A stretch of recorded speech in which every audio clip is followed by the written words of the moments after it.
what are you going to do when you put the balloon catheter in? If you're looking at a hypo or a hypersensitive patient, the name of the game still remains the same. You want to get the balloon above the muscle shelf so that you're just affecting the tube of the rectum. And what you're going to be looking for is the numbers of when they feel that pressure. We'll be talking more about clinical reasoning in the online course, and then you can match this up to that clinical reasoning aspect there. But just for the mechanics of the lab, I want you to think about what you're going after. So the three sensations that you're trying to pick up on in the rectum are going to be the very first signal they get of any kind of pressure at all. So as you begin to add air into the balloon, you want to see what kind of pressure they begin to sense. Then you want to move it up until they feel that mild urge to go to the bathroom. Do they feel an urge like, oh, you know, kind of that's what it should feel like. I think I need to go to the bathroom. And then you're going to fill it up to their very big urge, like this is it, I have to go. And then you're going to deflate the balloon completely. So it's going to look a little something like this. I'm going to leave the balloon here. We have the balloon locked, the syringe is pulled all the way back, it's inserted into the person with the condom over it, and only the edge of the condom is sticking out of the external EAS. I'm going to unlock the balloon, and I'm going to start filling, and you can kind of see the rate that I will be filling at. You don't go slow because they accommodate too quick, but you don't want to drop, go super fast either. But remember, stool drops into the rectum segment by segment and begins to increase those pressure receptors. So here we go. So at this point, somebody may say to me, I feel it. I feel just a little something going on. Remember to be very careful that you're not moving the tube because the anal canal is extremely sensitive and they'll pick up on the tube in the anal canal rather than the pressure up in the rectum. So you're going to continue, you might note that and say, okay, that's how much they had there. Now we're going to keep going. And perhaps they'll say, somewhere around here, I think I feel a mild urge to go to the bathroom. We'll call it right there. So we'll mark that down as 50 cc's of air to go to the bathroom, okay? And then I start to push it up to get to that big, big, big urge, and they don't have it yet. So now I need to lock the balloon, pull the syringe back, unlock the balloon, and begin to feel some more. Now I really feel like I have to go, right? So you note how much air you've pushed in, plus the 60, and then you start to deflate. So I'll bring it down pretty quickly because it's more comfortable. If we do that, then I have to fill the syringe up, unlock the balloon again, and then deflate the balloon completely. Good.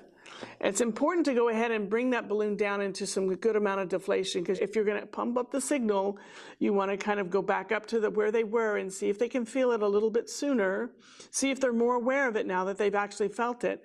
Or if you want to desensitize them and they're feeling like a strong urge to go, maybe at 40 milliliters or 50 milliliters of air, then maybe you want to bring it up to not quite so high and see if they can tolerate it and breathe through it and understand it, and then let it out, and then to go back again and see if they can actually go to a few higher numbers without it being very irritable. So you can work this way, you can work this both ways.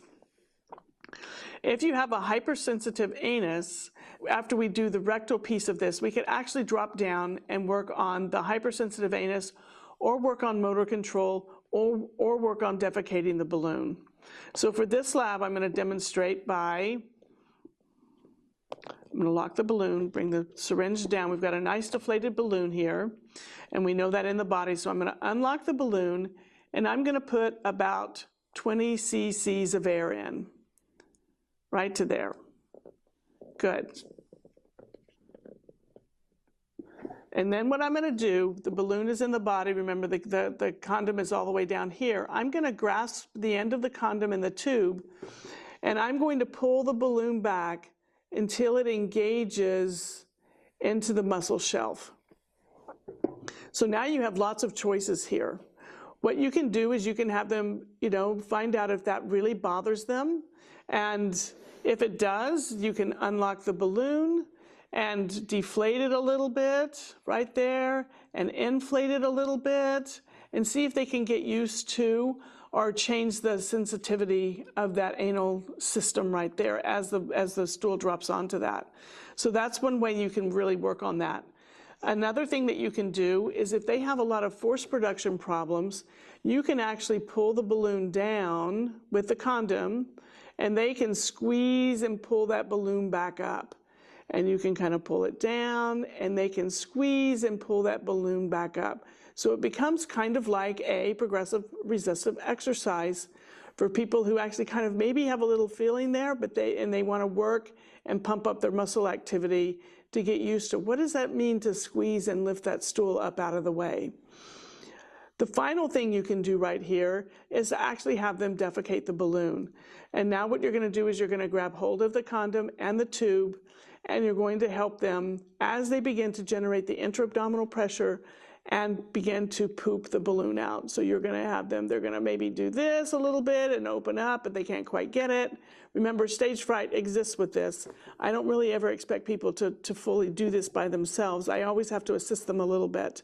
And then you can try it again a second time. And then the third time, I don't have the condom on, so this is going to make a noise, but then they can bring it all the way through. And then you can take this off and clean it up and do the things that you need to do. So those are some great ways to work with the balloon catheter in people with different kinds of GI dysfunction.